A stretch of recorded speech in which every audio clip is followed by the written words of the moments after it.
Bonjour à tous, j'espère que vous allez bien. Nous sommes samedi 23, oui c'est ça, samedi 23 octobre 2021, donc j'espère que vous passez un bon week-end. Écoutez, là j'ai voulu faire un petit tirage parce qu'on me l'avait demandé concernant la Chine. Savoir si, en fait, si elle allait réussir plus ou moins à atteindre le but, son but ultime, hein, qui est en fait de devenir entre guillemets, le maître du monde. Donc, écoutez, on va essayer de regarder un petit peu ça dans le tirage. Alors, ici, on a le mat, la roue de fortune, l'as de coupe et le roi de denier. Alors ici, effectivement, avec le mat, ça me dit que effectivement, il y a eu une, comment dire, que il y a une action assez soudaine, hein, il y a quelque chose d'assez soudain, d'assez inattendu, hein, qui en fait a complètement, comment dire, transformé, hein, avec la roue de fortune. Il y a eu un retournement qui lui a permis quand même d'avoir une certaine domination, une certaine abondance financière, hein, puisqu'on a quand même le roi de denier. Donc le roi de denier, avec on a quand même l'as de coupe là, qui nous parle quand même d'abondance. Donc effectivement, on a une Chine qui est quand même passé d'un état à l'époque qui était quand même assez pauvre, d'un seul coup qui est devenu assez riche. D'ailleurs, je crois qu'il y a énormément de milliardaires en Chine. En contre ici, par contre, en contre par contre, nous avons le soleil, nous avons l'empereur, nous avons le 5 de bâton et nous avons le 4 de denier. Alors effectivement, par contre, ça nous démontre quand même qu'il y a un côté. euh, on sent que en Chine, ils sont très sur deux, hein. On a le soleil, hein, trop sur deux, puisqu'on est quand même dans le contre. Donc il y a quand même un côté excessif. Ici, avec l'empereur, eh ben, l'empereur en contre, comme ça nous parle quand même pas mal de despotisme, etc. Donc effectivement, on a quand même un pouvoir qui est assez despote, assez euh, autoritaire.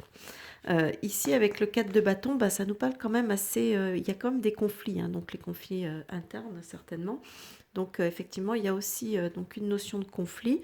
Et avec le 4 de denier, on nous parle quand même d'un pays qui aime bien le contrôle, la maîtrise, aussi bien avec les deniers, ça peut être aussi bien financière que autre. Donc, effectivement, on a vraiment ce côté assez, assez malsain, on va dire, assez sombre du pays.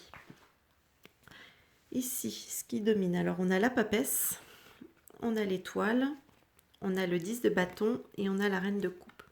Donc ici, ça nous parle effectivement avec la reine de la reine de papesse. Oh là là, je suis fatiguée. Avec la papesse. Et ici, on nous parle encore de choses secrètes. Pour moi, avec l'étoile par-dessus, effectivement, c'est que c'est un pays qui est quand même assez secret, donc qui garde ses secrets, qui protège ses secrets. Euh, voilà, c'est ce que ça m'évoque avec l'étoile. Ici, avec le 10 de bâton, eh ben, on nous parle quand même, euh, le 10 de bâton, ça peut représenter un travail acharné, ça représente le poids des choses. Donc effectivement, je pense que ce qui domine aussi chez eux, c'est ce côté peut-être travailleur aussi acharné pour arriver à ces, avec la reine de coupe, on arrive à ces objectifs quand même, voilà.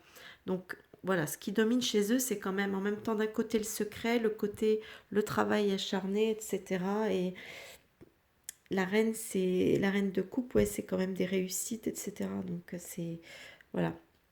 En bas, par contre, on a, alors j'ai le monde, le jugement, la reine de denier et l'as de bâton. Alors ici, je sais pas pourquoi, mais j'ai l'impression que ça me parle qu'effectivement, tout ça faisant que on pourrait dire qu'effectivement, oui, il y a une domination, mais moi j'ai plus l'impression avec le jugement à côté du monde que ça nous parle en fait que tout ça, tout ce côté, toute cette Chine qui a finalement beaucoup attiré l'attention sur elle, en fait ça réveille progressivement quand même progressivement le monde en général. Hein. Donc, parce qu'il y a quand même, voilà, par rapport à sa puissance, pour moi, là, avec la reine de bâton et puis la reine de denier et l'as de bâton, je vais y arriver. Là, ça me parle quand même de son côté puissance financière, parce que vraiment, ça ressort quand même pas mal les deniers dans ce jeu.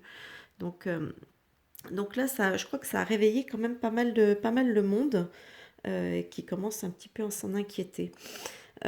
Ici, au final, on a le pendu, on a le diable, on a le 9 de coupe et on a le 7 d'épée. Ben, moi, en conclusion, j'aurais tendance à penser que ça nous parle en fait avec le pendu, ça nous parle d'un arrêt, d'un blocage. Le diable représentant aussi beaucoup euh, la finance, hein, l'argent et les choses comme ça, et le 9 de coupe, une certaine abondance euh, matérielle, un petit peu enfin, comment dire, ouais, enfin, une certaine aisance, voilà, une certaine aisance, etc. Mais avec le 7 d'épée, on peut nous parler aussi d'une perte. Donc moi, j'ai quand même l'impression qu'en fait, petit à petit, eh ben, le pays va peut-être perdre tout simplement de sa puissance financière. Voilà, moi, j'ai un peu l'impression que j'ai à ce niveau-là. Donc, de ce fait, s'il perd sa puissance financière, automatiquement, il perd pour moi son emprise. Euh, D'ailleurs, ça peut nous dire aussi ça, hein, quelque part, hein, avec le diable, c'est aussi l'emprise. Hein. Donc, voyez, donc pour moi, il y a une perte à ce niveau-là. Donc, peut-être que si, voilà, peut-être que si la Chine se retrouve euh, avec une crise financière sur le dos, elle va automatiquement perdre de sa puissance et donc de son... du coup, elle va être obligée de ramener ses tentacules sur son propre pays et lâcher un peu les autres pays. Donc voilà, écoutez, moi c'est ce que je vois à peu près. Hein, j'espère que j'ai raison, hein, parce que ce serait quand même une bonne chose pour nous. Parce que j'ai pas tellement envie qu'on finisse comme les Chinois. Hein.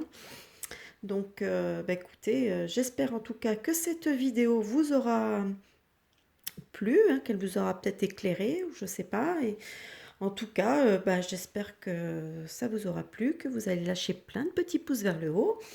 N'hésitez pas à me dire ce que vous en pensez dans les commentaires et toujours dans la bienveillance, parce que tout commentaire que je juge désagréable, je le dégage. Voilà. Et puis, écoutez, moi je vous souhaite un bon visionnage et je vous dis à bientôt pour une prochaine vidéo. Bye bye!